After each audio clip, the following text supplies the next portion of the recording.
안녕하십니까. 인강.비즈의 드론 공간정보 강좌입니다. 오늘의 주제는 드론 3D 매핑입니다. 오늘은 드론 3D 매핑의 기초 첫 번째 시간으로 3D 매핑이란 무엇인가 알아보도록 하겠습니다.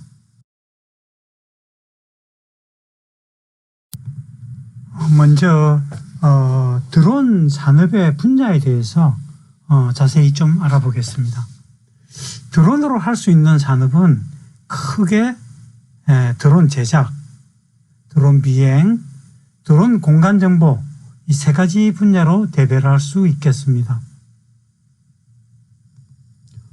첫째인 드론 제작은 글자 그대로 드론을 만드는 산업입니다. 군사용 드론 산업은 미국과 이스라엘이 가장 앞서 있습니다. 청량 및 산업용 드론은 유럽, 특히 독일과 프랑스가 앞서 있으며 레저 스포츠용 드론은 중국의 DJI가 가장 앞서 있습니다.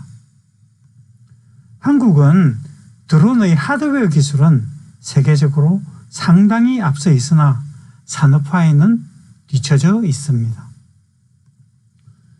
둘째인 드론 비행 산업은 우리나라에서는 초경량 비행장치 국가기술 자격증 학원으로 비행 산업이 시작되었으며 드론 레이싱 및 드론 축구 등 비행 게임에서 상당히 앞서 있습니다. 드론 비행 산업의 꽃은 드론 쇼입니다. 우리나라에서도 평창 동계올림픽에서 잠깐 보여주었습니다. 하지만 이때 이 기술도 미국 기술이었습니다. 화면의 왼쪽 상단을 보시면 드론 쇼 모습을 보실 수 있겠습니다. 드론 쇼는 유럽 쪽에서 발전하였습니다. 드론 쇼라는 회사가 유럽에 있습니다. 이 회사에서 개발한 소프트웨어를 이용하면 드론 쇼를 쉽게 구현할 수 있습니다. 중앙 상단에 보시는 것처럼 드론 쇼는 세 가지로 구성되어 있습니다. 3D 애니메이션 제작과 이 애니메이션을 표현하는 드론 컨트롤 소프트웨어와 이 쇼를 지원하는 드론 하드웨어입니다.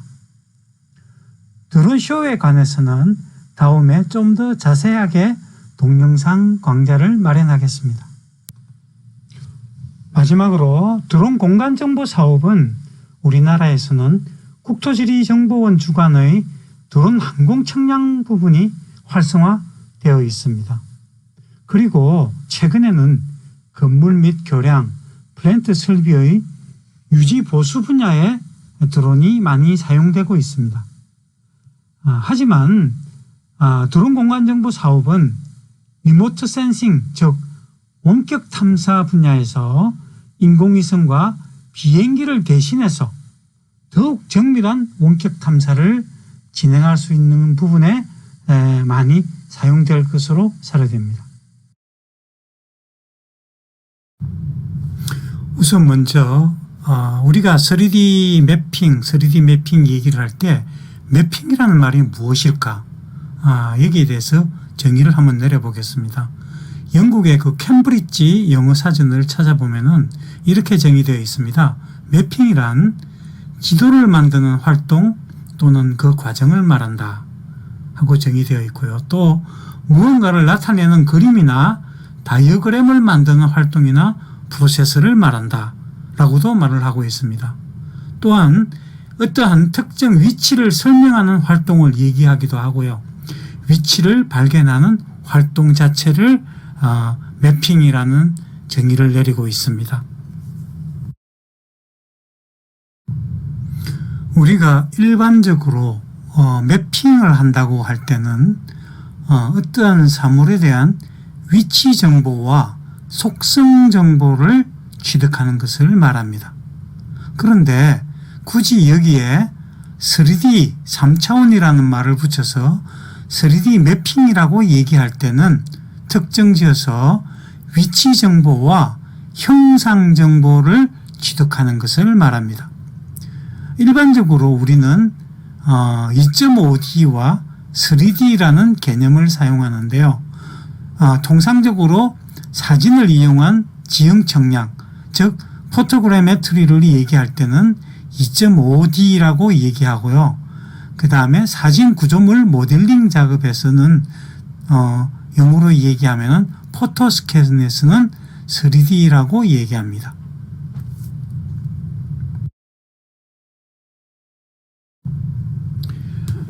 (2.5D와) (3D에) 대해서 좀 더 상세하게 말씀드리겠습니다.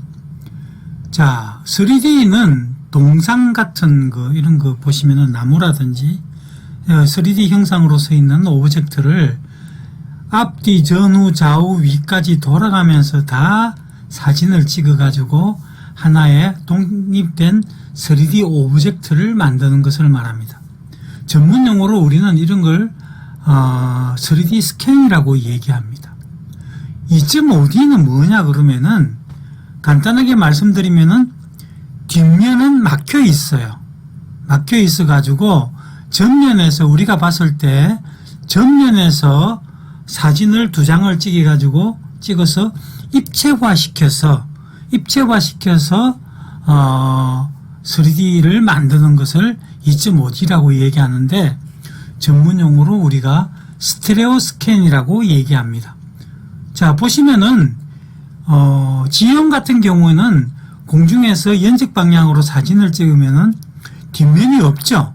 뒷면이 없으니까 뒷면은 나오질 않습니다. 그래서 우리는 2.5D라고 얘기하고, 나무라든지 동상 같은 경우는 뺑 돌아가면서 전체를 사진을 찍어서 3D 스캔을 하게 됩니다. 그래서 2.5D는 스테레오 스캔이라고 그러고 3D는 3D 스캔이라고 얘기합니다. 여러분은 한 4, 5년 전부터 지속적으로 4차 산업혁명에 대해서 얘기를 들어왔을 것입니다. 4차 산업혁명은 우리가 다른 말로 얘기하면은 디지털 혁명이 되겠습니다. 디지털 혁명을 얘기할 때 항상 선두에 나오는 얘기가 드론에 대한 얘기였습니다. 드론이 왜 4차 산업혁명의 선두에서는 장비일까요? 자, 4차 산업혁명을 얘기할 때 항상 거론되는 게 드론, 센서, IoT, 클라우드, 빅데이터, AI 이런 용어들입니다. 4차 산업혁명은 디지털 혁명이라고 얘기했는데요. 이 개념은 무엇이냐 그러면은 이 세상에는 피지컬 월드와 사이버 월드가 있습니다. 즉 현실 세계의 공간이 있고 사이버상의 공간이 있는데, 이 현실 세계에서 우리가 여러 가지 데이터를 취득해서 사이버 세상에 보내서 사이버 세상에서 AI가 이 빅데이터를 해석해서 다시 피지컬 세상, 현실 세계로 결과를 보내서 현실 세계를 조정하고 관리하는 것입니다. 그러면은 여기에서 피지컬 세계와 사이버 세계는 형상적으로 일치가 되어 있어야 됩니다. 그래서 여기에서 등장한 개념이 CPS라고 얘기합니다. 사이버 피지컬 시스템. 현실의 피지컬 월드를 사이버 월드로 만들기 위해서는 두 가지 방법이 사용됩니다. 실질적으로 지금 현재 설계를 한 디자인한 세상은 우리가 이 자체를 BIM이라는 것을 통해서 우리가 사이버 월드를 구축할 수 있습니다. BIM은 Building Information Modeling이라고 하는데요. 여러분들이 오해하고 있는 것 중에 하나가 빌딩이라는 말이 들어가니까 건축물인가 빌딩인가 하고 생각하실 것입니다. 그런데 여기서 얘기하는 빌딩이라는 것은 건조물을 얘기합니다. 정보를 가진 건조물을 모델링한다는 뜻에서 BIM이라고 얘기합니다. 그런데 지형이라든지 기존 만들어져 있는 건조물들은 어떻게 해야 될까요? 리얼 스페이스라고 얘기하는데, 이놈들은 우리가 스캐닝이라는 3D 스캔이라는 행위를 통해 가지고 VR을 만들어 가지고 사이버 월드를 구축하게 됩니다. 그러면은 우리가 스캔하는 방법에는 어떤 방법이 있을까요? 여기에는 스캔하는 방법은 두 가지 방법이 있습니다. 하나는 레이저 스캐닝이고요. 다른 하나는 포토 스캐닝입니다. 우리는 레이저 스캐닝을 다른 말로 라이다라고 얘기하고요. 포토 스캐닝을 다른 말로 포토그래메트리라고 얘기합니다. 앞서 여러분께 3D 스캔이라는 행위를 통해서 오브젝트의 물체의 3D 데이터를 조사를 해서 우리가 사이버 월드를 구축한다고 말씀드렸습니다. 이 3D 스캐닝을 하는 이 행위를 전문용어로 원격 탐사, 리모트 센싱이라고 얘기합니다. 리모트 센싱의 가장 기본 원리는 태양으로부터 날아오는 태양빛이 물체에 부딪혀서 반사되어 나오는 이 반사파를 센서라는 도구를 통해서 받아들여 가지고 이 데이터를 해석해서 사용하는 것입니다. 이 센서를 탑재하는 것을 우리는 플랫폼이라고 얘기하는데요.